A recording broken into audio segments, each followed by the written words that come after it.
20 minute में 20 खबर में आपका स्वागत है। मैं हूं आपके साथ प्रियंका राय। हम अगले 20 मिनट में आपको देश दुनिया की 20 ऐसी खबरें बताने वाले हैं जो इस वक्त न केवल सुर्खियों में है बल्कि दिलचस्प और अहम भी हैं। तो शुरू करते हैं 20 मिनट में 20 खबरों का सिलसिला। सबसे पहले देखते हैं राजस्थान की कौन कौन सी खबर इस वक्त अहम है। जैसे ही इस शिक्षक ने अपना स्कूटर स्टार्ट किया और उसे बैक कर घर जाने की कोशिश की, लोहे का सरिया लेकर एक शख्स वहां पहुंच गया और शिक्षक पर जानलेवा हमला शुरू कर दिया। लोहे का सरिया लगते ही शिक्षक दर्द से बेहाल हो उठे और पूरी ताकत से स्कूल के गेट के अंदर दाखिल हो गए।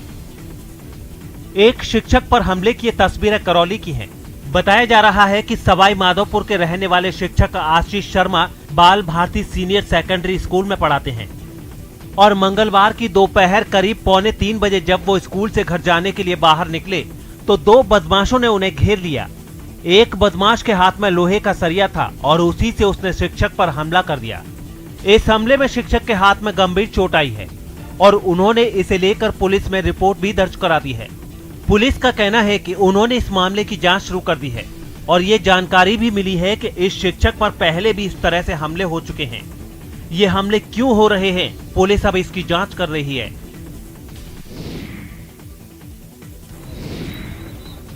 मंगलवार की रात जयपुर रेंज के आईजी हवा सिंह घुमरिया ने अलवर के बड़ौदा मेव थाना के उस इलाके का दौरा किया जहां कुछ दिन पहले एक दलित युवक की पीट कर हत्या कर दी गई थी।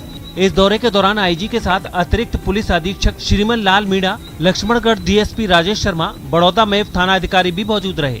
खास बात यह है कि आईजी ने महज वारदात वाली जगह का दौरा किया और वो मृतक के गाँव नहीं गए बल्कि पीड़ित परिवार के लोगों को थाने बुलाकर वहीं उनसे पूछताछ की। अपने दौरे के दौरान आईजी ने मौके वारदात के आसपास के लोगों से भी उस वारदात के बारे में जानकारी ली। गौरतलब है कि बड़ौदा मेव थाना क्षेत्र में मोटरसाइकिल से एक बच्ची को टक्कर लगने के बाद बच्ची के परिवार के लोगों ने मोटरसाइकिल सवार योगेश को बेरहमी से पीटा था, जिसके बाद उसकी मौत हो गई थी। मैं कोई अंतिम निष्कर्ष तो अभी नहीं बताऊंगा आपको क्योंकि अभी जांच चल रही है, लेकिन मैं ये जरूर कहना चाहूँगा कि जो भ्रांतियाँ चल रही है मेरे ख्याल में उस तरह का घटनाक्रम नहीं है, लेकिन हर एंगल से तथ्यों के आधार पे इन्वेस्टिगेशन चल रही है और निश्चित तौर पे जैसी भी सूरत आएगी जो घटनाक्रम है उसी के अनुरूप हम आगे एक्शन लेंगे उसमें।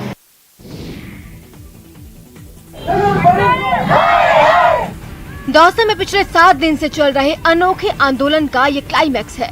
7 दिन बाद जनता के आंदोलन से परेशान जनप्रतिनिधियों की नींद खुली, लेकिन जिम्मेदारी निभाने और शहर की सफाई व्यवस्था को दुरुस्त करने की जगह उसी जनता को कटघरे में खड़ा करने लगे जिन्होंने इन्हें जीत दिलाकर इस पद पर बिठाया। शहर को गंदगी का ढेर बनने के बाद जब पब्लिक सड़क पर उतरी तो उसकी काट के तौर पर पार्षदों का समूह भी नारेबाजी करने सड़क पर उतरा।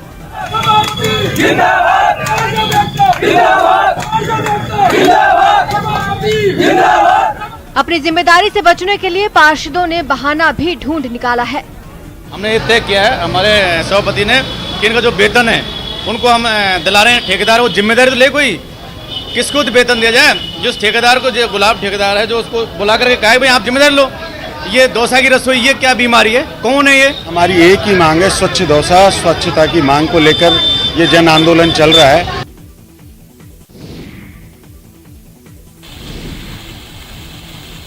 पानी अनमोल है, लेकिन यहाँ पानी का कोई मोल नहीं है। पिछले 15 दिनों से झुंझुनू के करबला मस्जिद के पास जलदाय विभाग की अनदेखी की वजह से रोजाना हजारों लीटर पानी यूं ही बर्बाद हो रहा है।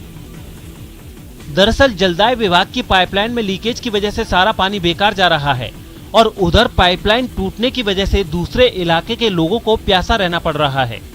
स्थानीय लोगों का कहना है कि पिछले 15 दिनों से यहाँ पानी की बर्बादी हो रही है। कई बार इसे लेकर जलदाय विभाग को खबर भी दी गई, लेकिन अभी तक किसी ने इस पर ध्यान नहीं दिया है। आज 15 दिन हो गए, इतना पानी निकल रहा है, कोई सुनवाई नहीं होती है। वाटर बॉक्स में जाते तो वो लोग कहते हैं कि गड्ढा खोदो। गड्ढा हमारा काम है क्या? गड्ढा देखो कितना, कम से कम 5000 लीटर रोज पानी बह रहा है। वाटर वर्क्स का पानी का पाइप टूटा हुआ है और इसके लिए हमने 3 बार कंप्लेंट कर दी है, नहीं तो कोई पार्षद सुनवाई करता है, नहीं वाटर वर्क्स वाले। और अभी आप ये देखो कि ये पानी कैसे जा रहा है, इतना ज़्यादा पानी बह रहा है, इतना वेस्ट हो रहा है कि पूछो मत। जैसलमेर और आसपास के इलाकों में मंगलवार की शाम बारिश का जो सिलसिला शुरू हुआ वो बुधवार की अहले सुबह तक जारी रहा। बारिश से पहले जैसलमेर के आसमान में बादलों ने खूब धमाल मचाया। आसमान में बिजली इस कदर कड़क रही थी मानो आतिशबाजी हो रही हो। बिजली की चमक और बादलों की गड़गड़ाहट से जैसलमेर के लोग कुछ देर तक दहल उठे। तेज हवा और बादलों के इस आक्रामक तेवर की वजह से शहर की बत्ती भी गुल हो गई। इसके बाद बारिश का जो दौर शुरू हुआ उससे जैसलमेर के साथ आसपास के इलाके तरबतर हो गए। शहरों में कई जगह सड़कों पर पानी जमा हो गया, जिसकी वजह से शहर की रफ्तार पर भी ब्रेक लग गया। इस बारिश की वजह से जैसलमेर के कई तालाब लबालब भर गए हैं और इसकी वजह से पशुपालकों से लेकर किसानों तक के चेहरे खिल गए हैं। दौसा में फलों के बाग में पेड़ पौधों का निरीक्षण करते हुए ये कृषि विभाग के संयुक्त निदेशक हरजीराम चौधरी हैं, जिन्होंने अपनी फील्ड विजिट के दौरान कालाखो, रेठा, मानपुर, सिकराय समेत कई गांवों में जाकर न केवल यहां की खेती के बारे में जानकारी हासिल की, बल्कि गांवों के किसानों को फार्म पॉन्ड से लेकर किसान सेवा केंद्र और खरीफ की फसलों में हुए नुकसान की भरपाई के तरीके के साथ साथ जैविक खेती पर भी जानकारी साझा की। संयुक्त निदेशक ने लोगों को फार्म पॉन्ड के निर्माण की जानकारी दी और कहा कि 1200 घन मीटर आकार के पॉन्ड में 12 लाख लीटर पानी भरता है, जिससे साल भर तक खेतों की सिंचाई हो सकती है। इतना ही नहीं, उन्होंने किसानों से जैविक खेती अपनाने की भी अपील की। इसमें जो आप देख रहे हो, इस फार्म पॉन्ड में करीब 13 लाख लीटर के आसपास जल इकट्ठा हो रखा है और ये पूरा भरा हुआ है। इस तरह से किसान भाइयों से सलाह दी जाती है कि आप भी जो है ज्यादा से ज्यादा ऐसे फार्म पॉन्ड बनाए और वर्षा के जल को इकट्ठा करके और जब जरूरत पड़े उस टाइम जो है फसल को सिंचाई करे।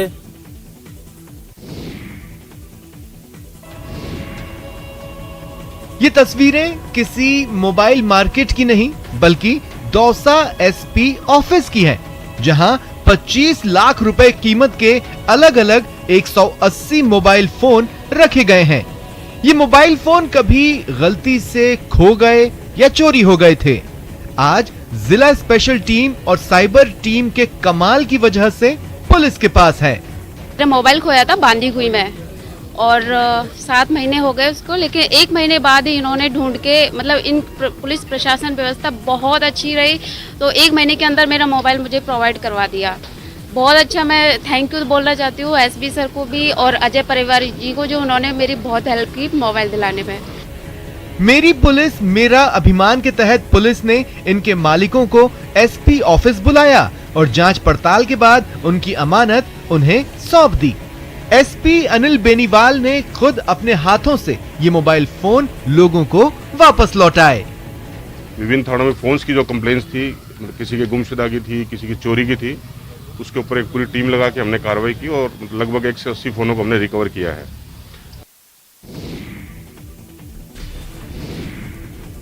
अलवर में प्रशासन शहरों के संग अभियान के लिए जोर शोर से तैयारियां की जा रही हैं।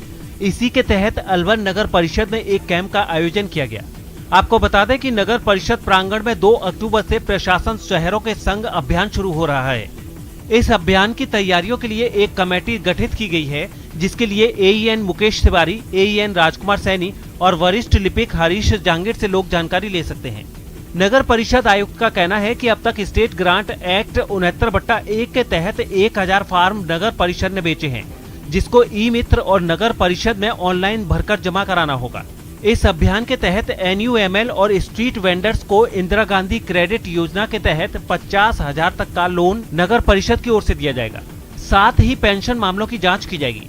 इतना ही नहीं, इस अभियान के तहत नगर परिषद की ओर से सड़क नाली सफाई आदि के लिए टेंडर भी दिए जाएंगे।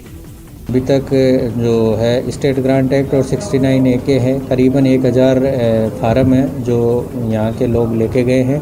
उन फार्मों को हम भरवा करके वो सभी नगर मित्रों के माध्यम से भर के नगर परिषद में आवेदन कर सकते हैं। उनके आवेदनों की जांच करके फिर उन्हीं को पट्टे देने की कार्रवाई की जाएगी। और क्योंकि ओपन विषय है, इसलिए प्रदेश